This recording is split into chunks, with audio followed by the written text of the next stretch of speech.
Salut, c'est César et bienvenue dans cette nouvelle vidéo. Aujourd'hui, on se retrouve pour un dernier épisode sur ma série sur le surmenage mental et on va parler d'un sujet qui touche tout le monde, que ce soit les étudiants, les jeunes professionnels, ceux qu'on appelle les seniors, beaucoup de toutes les catégories socio-professionnelles qui travaillent et c'est le burn-out. Et plus précisément, nous verrons dans cette vidéo comment le prévenir avant qu'il s'installe insidieusement. Car, contrairement à ce que l'on croit, le burn-out n'arrive pas de manière brutale, fatale, comme un éclair, comme ça. Bim, d'un seul coup, burn-out. C'est tout au contraire, il arrive avec des signaux faibles, petit à petit, silencieusement, et que nous, en tant qu'êtres humains, on ignore. Dans cette vidéo, je témoigne de ce que j'ai vécu durant mes précédents emplois, mes précédents travails. Donc oui, j'ai eu 2 collègues qui ont fait un burn-out, et dont un, ça s'est manifesté par un AVC. Et j'étais présent le jour-là. Et ça m'a vraiment choqué. J'ai été vraiment paralysé comment ça s'est passé et tout. Et en fait, c'était lié au surmenage mental. Et c'est très important de suivre les formations secouristes. En petite parenthèse, c'est très important de suivre les formations secouristes au travail, etc. Parce que ça peut vraiment faire la différence dans ces cas-là. Dans ce premier chapitre, nous verrons le mythe de la productivité. Vous avez certainement déjà connu ce moment où vous avez l'impression que votre cerveau s'éteint petit à petit, mais vous continuez à forcer. Il est 19h30, il fait nuit, vous êtes seul au boulot, vous êtes 2, là vous fixez votre écran, vous commencez à devenir flou, etc. Mais vous dites, allez je continue. Allez encore un peu, je continue, il y en a allez, pour 30 minutes et je peux faire mon livrable. Ça va le faire. Mais cela fait plus de 3 mois que vous quittez le taf après 20 heures. Et pourtant, la charge ne faiblit pas. Vous savez que la livraison a déjà été décalée parce que on était déjà en retard, parce que ceci, parce que cela. Donc, et là, vous voulez absolument, je parle pour mon cas, vous voulez absolument respecter les délais de livraison, faire en sorte que le projet soit livré à temps, dans de bonnes qualités, que le client soit satisfait. Et en fait, on a peur, pour mon cas, j'avais peur de demander justement un délai supplémentaire. Un délai de plus, soit une semaine, soit quelques jours supplémentaires, pour pouvoir finir de manière... En plus, il manquait pas grand-chose. À chaque fois, il manque pas grand-chose pour tous les projets là où les personnes sont parties en burn-out. Il manquait pas grand-chose, genre une semaine de délai, 3-4 jours, une semaine, de façon à être plus... Ouais, c'est rien, une semaine. C'est sur l'échelle d'un projet, sur des 6-8 mois de projet, une semaine, c'est pas grand-chose. Mais on voulait absolument respecter la date. On avait déjà eu un petit délai exceptionnel avant, et là, on voulait dire, ah non, ça, on a demandé 3 jours. Souvent, c'est pas suffisant, mais on était là, allez. Il faut livrer à temps, il faut que le client soit content, et on demande de refuser un délai supplémentaire, car potentiellement pour moi, cela remettrait en cause qui je suis, c'est-à-dire ça affecterait par exemple mes compétences, ma crédibilité vis-à-vis du client, ma crédibilité vis-à-vis de mes managers en disant bah César il travaille, mais est-ce qu'il travaille suffisamment bien, il livre pas à temps, qu'est-ce qui se passe? Et aussi, moi ce qui m'embête aussi, là c'est personnel, c'est que ça affecterait aussi ma future augmentation. Voilà, je demande une augmentation et après ils disent ah bah non, vous avez livré en retard pour tel et tel projet, pour telle et telle raison, et il y a toujours des mauvaises excuses qu'ils trouvent. Et c'est vrai qu'on se met une pression de fou. Enfin, moi, je me mets une pression de fou pour dire, ah, faut que je livre à temps, c'est comme ça. Toute la livraison avant, elle se faisait en 6 mois, quels que soient les délais. Est-ce qu'on perd des gens dans l'équipe, on n'en perd pas. Il y a des changements d'outils, etc. Souvent, le client, il en a rien à faire. Il dit, allez, il y a l'ancien standard, fallait livrer comme ça. Nouveau standard, on met les mêmes délais, etc. Et il se rend pas forcément compte. Et des fois, en tant que consultant, on subit et j'ose pas demander. Et je suis pas le seul à pas demander sur les projets. Et c'est regrettable. Parce que certains payent les conséquences. Oui, c'est ça, on s'accroche jusqu'au moment fatidique. Au moment où tout est trop tard. Et donc là, dans ce chapitre 2, je vais vous parler du modèle du sprinter. C'est une image assez sportive et je pense qu'elle parlera d'elle-même pour vous faire comprendre le concept qu'il y a derrière. Déjà, imaginez un sprinter, donc c'est pas quelqu'un qui court à toute vitesse, à balle, toute la journée, non. Il court à balle, il sprint, temps de récupération. Il alterne entre sprint et temps de récupération. Et c'est vrai que le sprinter, sans cette récupération, il s'effondrait sur cette ligne d'arrivée. Par exemple, il a une course, il court toute la journée, sans s'arrêter, il mange un peu, hop, compétition, il sera jamais en forme pouvoir passer la ligne d'arrivée. Et c'est vrai que les veilles, ça on me l'a dit, j'en fais pas du marathon, les veilles de marathon, de grande course, faut vraiment être détendu, éviter de faire travailler tous les muscles, etc. Faut se préparer 6 à 8 mois avant, mais la veille d'un grand effort, il faut être le plus détendu et le plus reposé possible. Et donc, notre cerveau fonctionne de la même manière qu'un sprinter. C'est-à-dire, pour bien travailler, il a besoin de repos. Et pas de n'importe quel repos, de repos efficace. De vrai repos. Et donc, cela fait le lien avec le chapitre 3 qui est qu'est-ce que faire une pause? Qu'est-ce que les pauses? Comment se reposer?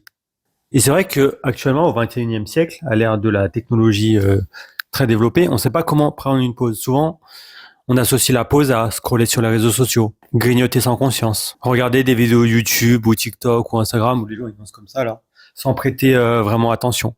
Enfin, j'imitais le mec avec le sac à dos là, dans la vidéo de Katy Perry. Voilà. Et donc on est là, ça fait passer le temps, mais le cerveau en soi, il est toujours en train de regarder un écran avec la lumière bleue, il est toujours en train de voir des choses en activité. Et donc le cerveau, dans ces conditions-là, il peut pas se reposer. Ce type de pause ne régénère pas. Elle sert juste à détourner l'attention, à entre guillemets s'évader, mais on reste toujours dans le même état d'esprit dans ce qu'on était avant. On se repose pas vraiment. Et si je pousse cela encore plus loin, c'est que même le soir avant de se coucher, on regarde ça, on dit allez 10 minutes, puis 1 heure, 2 heures, 3 heures, puis à la fin il est minuit et demi, on a les yeux qui se battent comme ça. Et puis au final on est toujours pas plus fatigué que la veille et on va au taf et on est encore fatigué. Puis à la pause de midi on continue à scroller et tout et après on a l'impression que ça va pas, qu'on est toujours fatigué, qu'on a mal aux yeux et nanani et voilà quoi. C'est pas une bonne manière de faire une pause. Et donc là, le chapitre 4, c'est un des chapitres les plus importants, je pense, sur cette série de vidéos, c'est comment s'en prévenir. Je vais vous donner différents conseils que j'ai appliqués, que j'ai pu observer. Et c'est vraiment important que vous écoutiez vraiment cette partie-là sur les conseils que j'ai à donner parce que ça peut arriver à n'importe quel âge, à n'importe qui, n'importe quand. Et vraiment, vraiment, j'insiste que la santé, c'est primordial. Dans la vie, il y a un dicton qui dit, dans la vie, on a 1000 problèmes. Mais lorsque on a un problème de santé, on n'a qu'un seul problème. Et je vous laisse réfléchir sur cette phrase. Donc, pour prévenir le burn-out, il faut tout d'abord identifier les signaux de fatigue mentale, irritabilité quotidienne, baisse de la concentration, procrastination exacerbée. Il faut également prendre des pauses actives, aller marcher, soit autour de son lieu de travail, soit en forêt, soit dans un lieu reposant, et bien sûr sans téléphone. On peut également s'étirer, méditer. Pas besoin d'en faire 3-4 heures, juste 10-15 minutes, c'est suffisant pour se ressourcer. Et enfin, il faut se créer des rituels de récupération. Donc ça, c'est le 3e point. Ça veut dire complètement déconnecter avec la technologie, aller marcher en forêt, aller marcher dans un endroit qui vous plaît, faire du sport, méditer, faire des étirements, reposer les yeux, par exemple 5 à 10 minutes en les fermant comme ça. Ça fait du bien, ça permet de se concentrer, se reconcentrer, et c'est vraiment bien. Et ensuite, là, je vais vraiment fixer mes conseils sur l'activité professionnelle en différents points. Donc le premier point, c'est apprenez à dire non et à hiérarchiser. En effet, souvent, quand on est jeune, on a tendance à accepter beaucoup de charges au travail. On veut dire oui à tout, on veut montrer qu'on est proactif sur le projet, etc.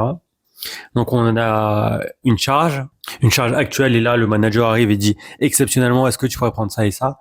Dans ce cas-là, dites non ou apprenez à dire vous me donnez cette charge en plus supplémentaire, je sais que je pourrais pas la faire dans les temps qu'il faut, quelle tâche priorisez-vous? La balle n'est plus de votre côté, mais elle est du côté manager. Et surtout, ne prenez pas de retard sur votre temps de sommeil.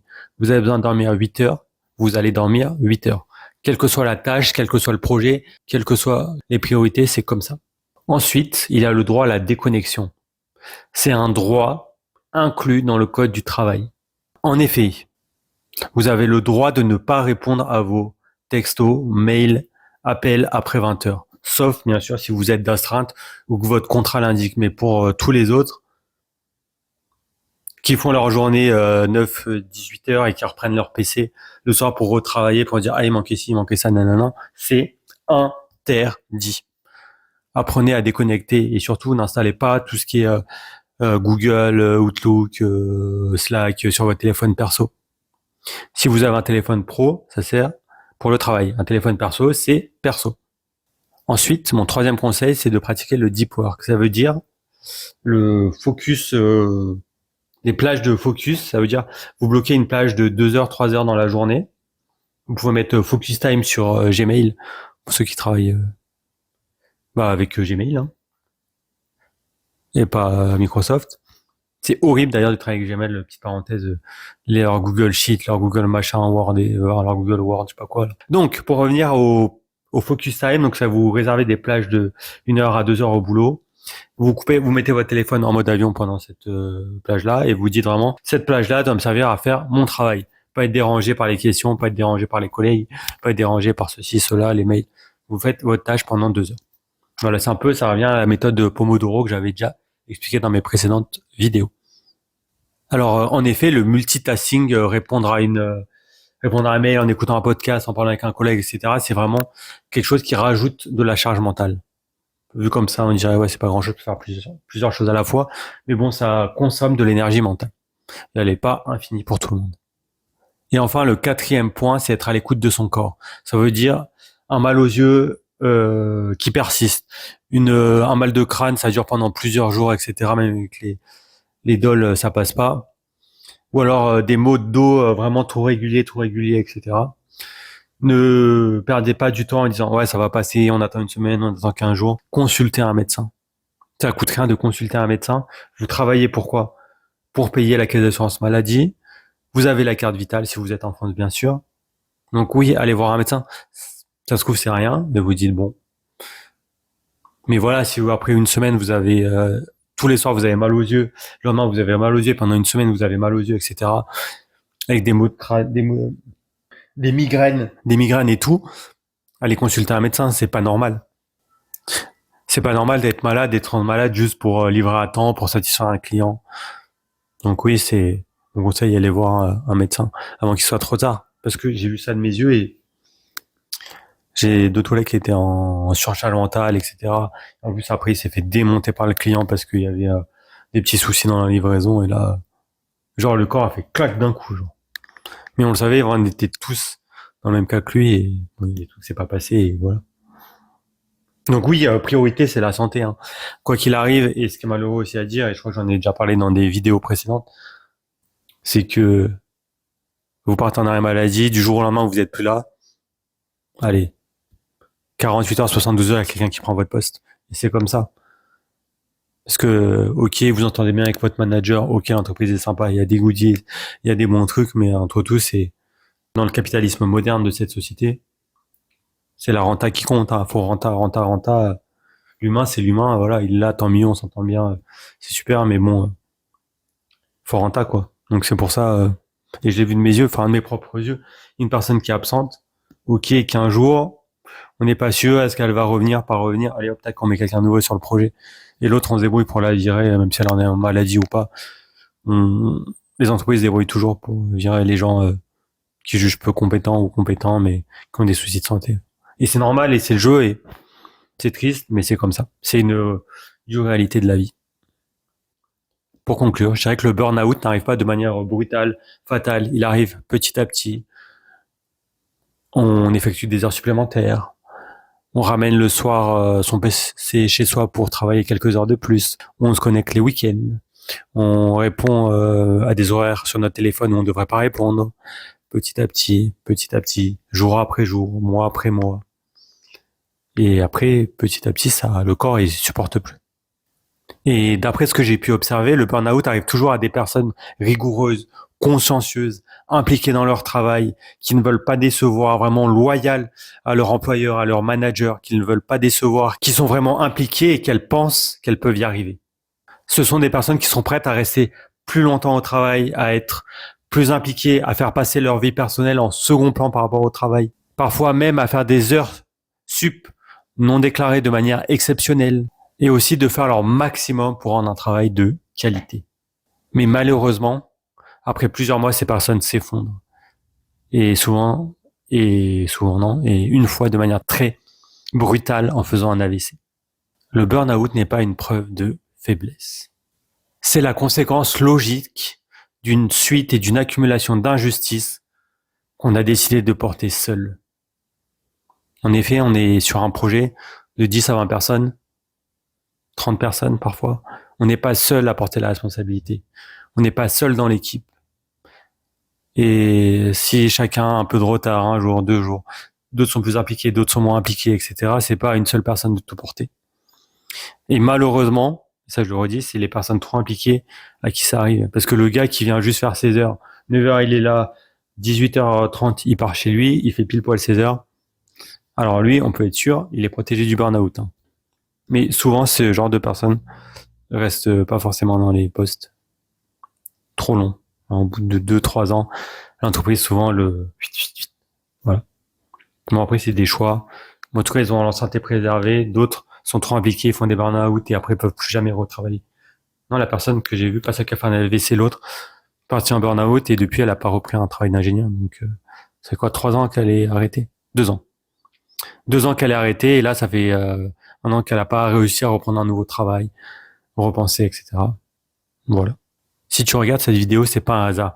Peut-être que ton esprit te parle déjà, que ton corps t'envoie des signaux, des mal de tête, des mal aux yeux, des mal au dos, ou même tu sens que tu forces depuis trop longtemps.